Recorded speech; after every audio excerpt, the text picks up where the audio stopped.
آج کی بڑی خبر امریکہ میں پریزیڈنشل الیکشنز ووٹنگ جاری ہے. کچھ ہی دیر میں جو ہے وہ باقاعدہ طور پر یعنی کہ چند گھنٹوں کے بعد جو ہے وہ اندازہ ہونا شروع ہو جائے گا کہ ہوا کس طرف چل رہی ہے. ایگزٹ پولز آنا شروع ہو جاتے ہیں, اس سے کچھ حد تک آئیڈیا ہونا شروع ہو جاتا ہے. لیکن کیونکہ یہ والا الیکشن بہت زیادہ کلوز ہے اور یہ کہا جا رہا ہے کہ جو بیٹل گراؤنڈ سٹیٹس ہیں ان میں بالکل آخر تک شاید یہ اندازہ کرنا مشکل ہو کہ وہ کس طرف جا رہی ہیں. اس لیے ممکن ہے کچھ ماہرین جو الیکشن واچرز ہیں وہ یہ کہہ رہے ہیں کہ شاید الیکشن جو ریزلٹس ہیں جو کہ روایتی طور پر جو ہے وہ پول کلوزنگ کے چند گھنٹوں میں آنا شروع ہو جاتے ہیں ان میں ڈیلے بھی ہو سکتا ہے. اب اس الیکشن کے بہت سارے زاویے ہیں, لیکن ہمارے لیے جو اہم ہے وہ یہ ہے کہ پاکستان پہ یا اس خطے پر جو ہے یا اس خطے کی جو پالیٹکس ہے اس پہ اس الیکشن کا کیا امپیکٹ ہوگا.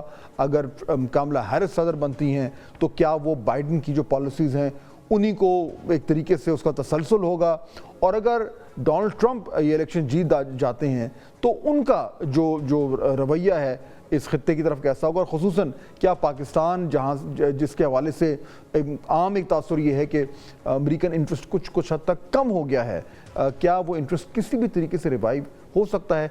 Who will be better for us؟ یہ وہ سوال ہے جو ہر طرف پوچھا جا رہا ہے, اور اسی سوال کو لے کر میں جاؤں گا آج ہمارے مہمان کی طرف. ہمیں جوائن کر رہے ہیں پاکستان کے امریکہ میں سابق سفیر, آتھر اور کالمسٹ جناب حسین حقانی صاحب. حقانی صاحب السلام علیکم. وعلیکم السلام فہد.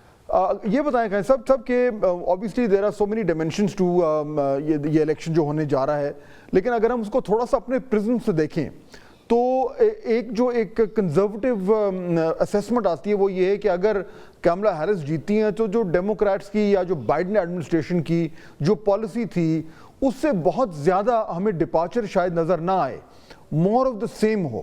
تو پہلا تو مجھے بتائیے کہ is that an assessment that you would agree with, اور دوسرا یہ کہ اگر ڈونلڈ ٹرمپ جیتے ہیں تو کیا فرق ہو سکتا ہے جس کا ایکچولی ہمارے پہ امپیکٹ ہو.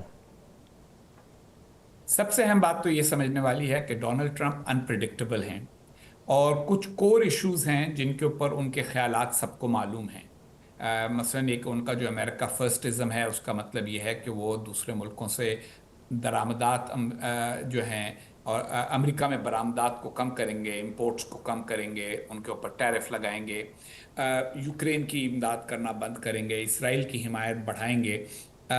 تو یہ ان کی چند باتیں سب کو معلوم ہیں. اس کے علاوہ خارجہ پالیسی کے حوالے سے وہ ایک انریلائبل آدمی ہے. اگر آپ کو یاد ہو تو 2018 میں نیو ایئرز ایو پہ انہوں نے پاکستان کے خلاف ٹویٹ کیا تھا, اور پھر اس کے چند مہینے بعد انہوں نے انوائٹ کر لیا تھا عمران خان صاحب کو, اور اس کے بعد بھی انہوں نے کو بہت زیادہ پاکستان میں دلچسپی نہیں لی. صرف یہ کہا کہ ہماری افغانستان میں کسی طرح سے بات چیت کرا دیں تاکہ ہم افغانستان چھوڑ سکیں. اب آئیے کاملا ہیرس کی طرف. تو کاملا ہیرس بائیڈن صاحب سے مکمل طور پہ ہم آہنگ ان کی پالیسی نہیں ہوگی, قریب ہوگی, ہاں پوری طرح ان کی پالیسی کی ایمولیشن نہیں ہوگی. وہ ایکسپرٹس کی زیادہ سنیں گی, ڈیموکریٹک ایکسپرٹس. ان کی کابینہ جو ہے وہ زیادہ پڑھے لکھے معروف لوگوں کی ہوگی, اور وہ اسٹیٹ ڈپارٹمنٹ کے لوگوں کی بات زیادہ سنیں گی. عسکری معاملات میں وہ ڈپارٹمنٹ آف ڈیفنس کی بات سنیں گی. نیشنل سیکورٹی کونسل میں جو ان کے معاونین ہوں گے ان کی بات سنیں گی. تو اس میں اس بات کا بڑا امکان ہے کہ پالیسی میں کچھ نہ کچھ رد و بدل ہو, لیکن وہ پالیسی جو بھی ہوگی ایک اسٹیبلشمنٹیرین پالیسی ہوگی. ڈونلڈ ٹرمپ طرح سے وہ کو بہت اپہیول والی پالیسی نہیں ہوگی, اور اس میں شور بھی ذرا کم ہوگا. ڈونلڈ ٹرمپ شور زیادہ کرتے ہیں, فیصلے کم کرتے ہیں. تو اگر یہ جو اسٹیبلشمنٹیرین پالیسی ہوگی, اس میں اگر ہم دیکھیں حقانی صاحب دو جو کروشل ایشوز ہیں جن کا ہمارے سے بڑا امیجیٹ جو ہے وہ ریلیونس بھی ہے, تعلق بھی ہے. ایک ہے ہمارے تعلقات چین سے, اور دوسرا ہے ہمارے تعلقات افغانستان سے جہاں سے ٹیررزم, دہشت گردی ایمنیٹ ہو رہی ہے. چین کے حوالے سے جو ہم ایک بیلنسنگ ایکٹ کرنے کی کوشش کرتے ہیں امریکہ اور چین کے درمیان, یہ بیلنسنگ ایکٹ زیادہ مشکل ہو جائے گا اگر ٹرمپ صاحب جیت جاتے ہیں تو. میرا یہ خیال ہے کہ ٹرمپ صاحب کیونکہ چین کے اوپر دباؤ بڑھائیں گے تو اس کی وجہ سے بہت ساری چیزیں ایسی ہو سکتی ہیں، پابندیاں لگ سکتی ہیں، یعنی امریکن قانون کے اندر ایسی تبدیلیاں لائی جا سکتی ہیں جس کی وجہ سے جو لوگ تجارت کر رہے ہوں چین سے قرض لے رہے ہوں ان کے اوپر کسی قسم کی پابندی لگ جائے تو اس کی زد میں تو پاکستان آ سکتا ہے، لیکن میرا نہیں خیال کہ وہ کوئی پاکستان اسپیسیفک اقدامات کریں گے۔ دیکھیے ایک بہت بڑی تبدیلی آئی ہے جس کو میں محسوس کر رہا ہوں، کیونکہ میں نے کئی اینکر سے بات کی ہے کہ پاکستان میں شاید وہ محسوس نہیں کی گئی، سمجھی نہیں گئی۔ اسٹریٹجک جو انٹرسٹ ہوتا ہے بڑی طاقتوں کا وہ اسپیسیفک ایشوز سے کنیکٹڈ ہوتا ہے۔